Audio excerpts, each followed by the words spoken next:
What's up, guys? Out here at Codorus State Park again, playing the blue course this time. Blue course, as you can tell just from here, is much more wooded than either the red course or the purple course. Today I'm playing the short layout. There's a couple holes on here that do have long tee pads for usually MA1 or MPO in tournaments, but today playing the short pads. Also something to think about. Most of this course is on public hunting land, at least the blue course is, so make sure to wear something bright so if hunters are out here during Pennsylvania hunting season, they can see you. All right, let's see how it goes. Hole 1 here, 302 feet. It's pretty straight down there. There's just tight woods on the left and then some brush along the right-hand side a little further out. It's kind of a straight turnover backhand if you have it. For me, I just like to play a forehand down there about 200, 220 feet, upshot and take a par. This is one that can get out of hand if you're early left or up here on the right.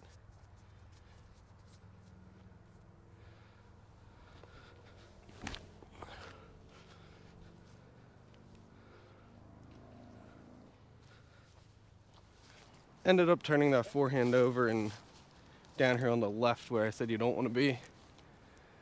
In the spring and summer, down here is just way too thick to really get anything out. Still probably won't be able to, but we'll see.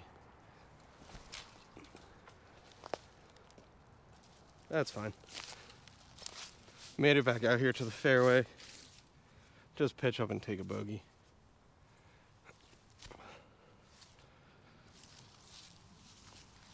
All right, take a bogey.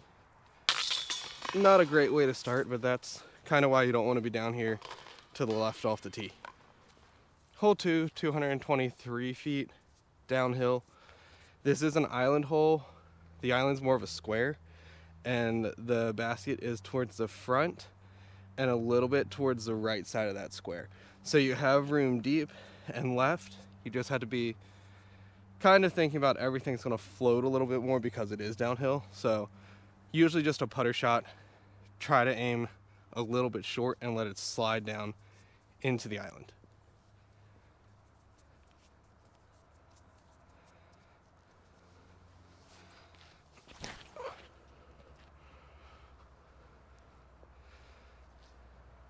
We'll see if that made it.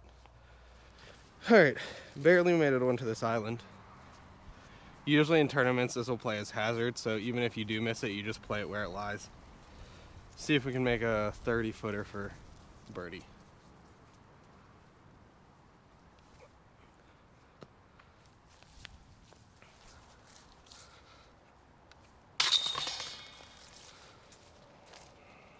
When you're looking at this island from the tee, you have this big tree on the left. That's your left forward corner of the island. Then you have this tree here on the right. That's your right front corner.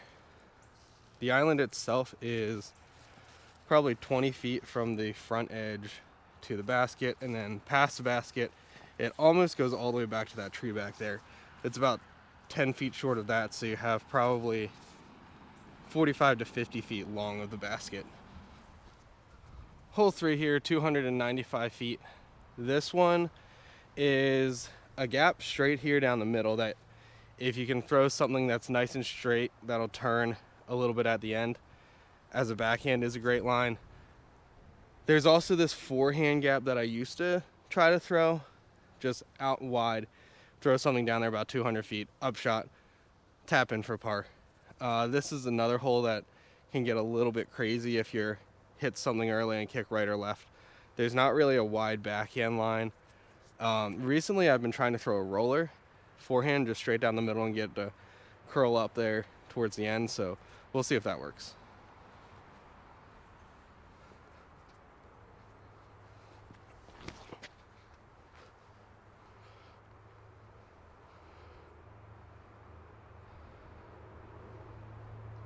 Flip back over. It's pretty close. All right, still here on hole 3. I'll try to show you this wide forehand line. It's basically just this left gap, and then about 150 feet you try to get it just to get lucky through some trees. Even if it hits something down there, you still have 120, 150 feet up to the basket.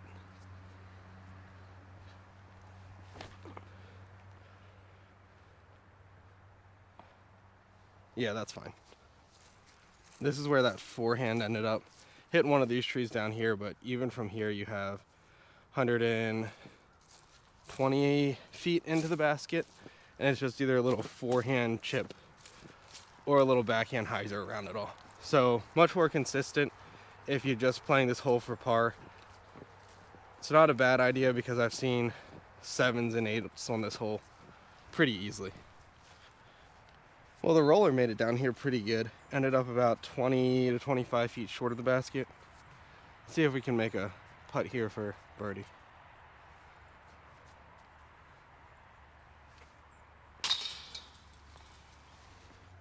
Hole 4 here, 338 feet. Uphill, probably 25 to 30 feet. It's straight, tails off to the right a little bit at the end. The only gap really is this one here on the left, so if you have a good forehand, you can get something up there. For me, it's a backhand up here. Get it to turn over, try to get to the top of the hill, and then just upshot and putt.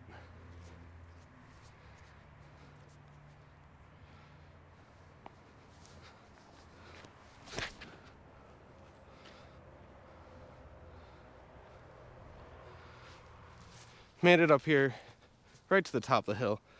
About 100 feet left. I don't have enough distance to get it all the way to the basket from the tee. So for me, it's just something up here, kind of in the middle, not left or right. And then upshot, hopefully take a par.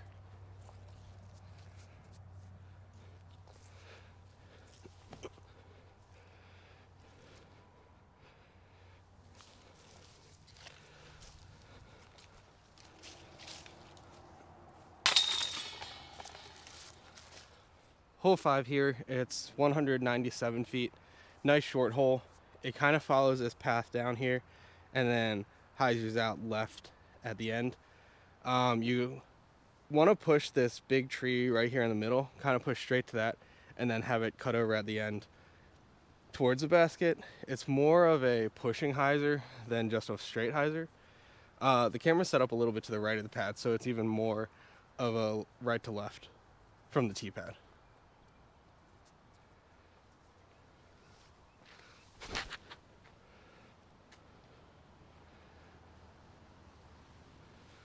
Ended up a little bit short, which is okay. See if we can make this putt.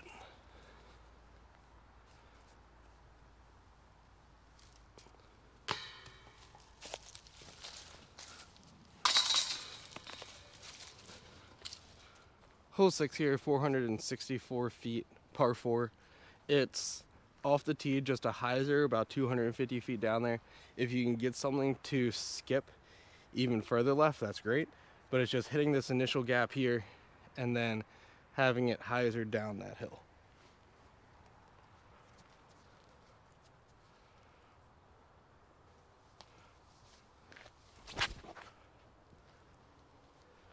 That's going to be a little early. This is the look from the top of the hill, so you want to push something with hyzer down into this area and then ideally get to skip to the bottom of the hill. If it's just somewhere in the middle, that's fine. You don't want to be here early left, which I think is where I'm at. Not quite as bad as I thought, but you still don't want to be early left at all, because you get stuck in all this brush. And again, in the spring and summer, it's usually pretty thick. Just try to hyzer something, or anhyzer something off of a forehand. Get a look.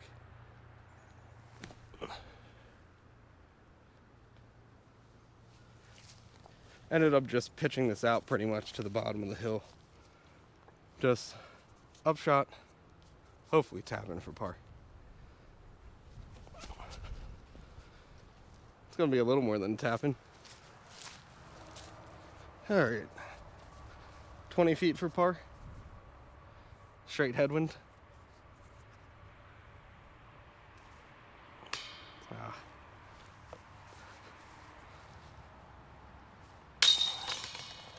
All right, 1 over.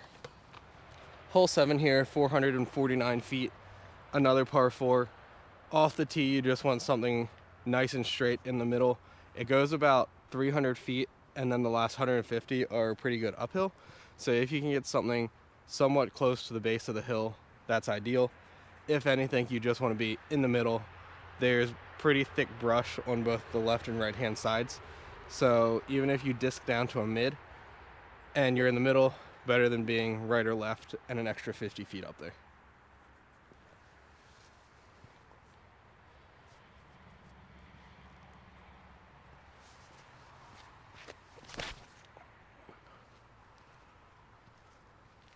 It's gonna be left.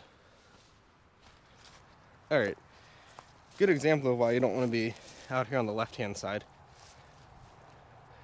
This actually isn't terrible, but when this brush is grown in and it's thick, it's kind of just a pitch out from here. See if we can get this kind of to the base of that hill.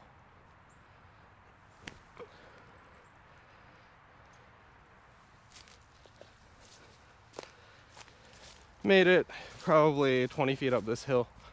Still have 130 feet to the basket.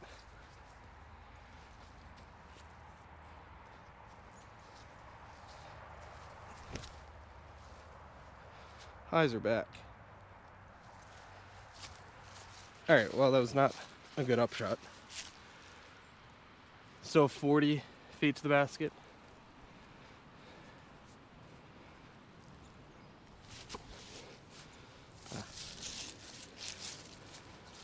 Another bogey. I think that puts us at 2 over. As you can see, neither of these par 4s are really that difficult. It's just anything that's right or left off the tee and you're scrambling makes it a pretty easy bogey, even double bogey sometimes. Hole 8 here, 371 feet, very downhill. So it's pretty straight. You can either throw a backhand that has a little bit of flex on it and hopefully get it to sit down there. The fairway slopes a little bit right to left, so a lot of times the backhand, even if you get it there, will hit and skip about 45 feet down there to the left.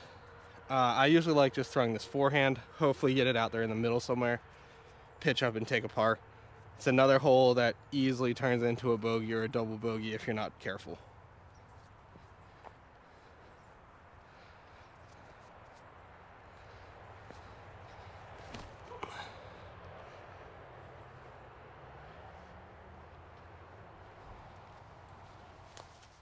All right, not a great tee shot, but it's not terrible. See if we can get something up there close.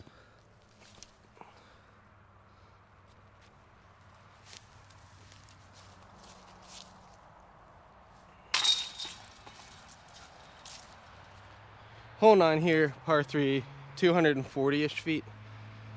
It does play uphill, so it probably plays closer to 260 to 270.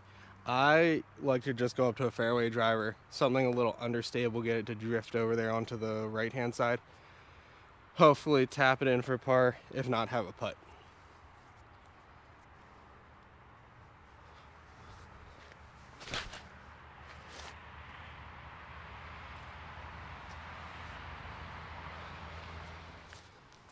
Definitely babied that tee shot out here, but we have a look at it, kind of.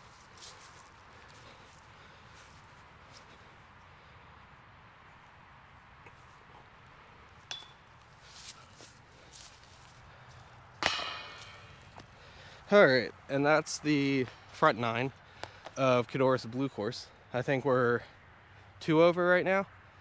So ideally, get back to even on the back 9. It's a little more scoreable, so we'll see if we can do it.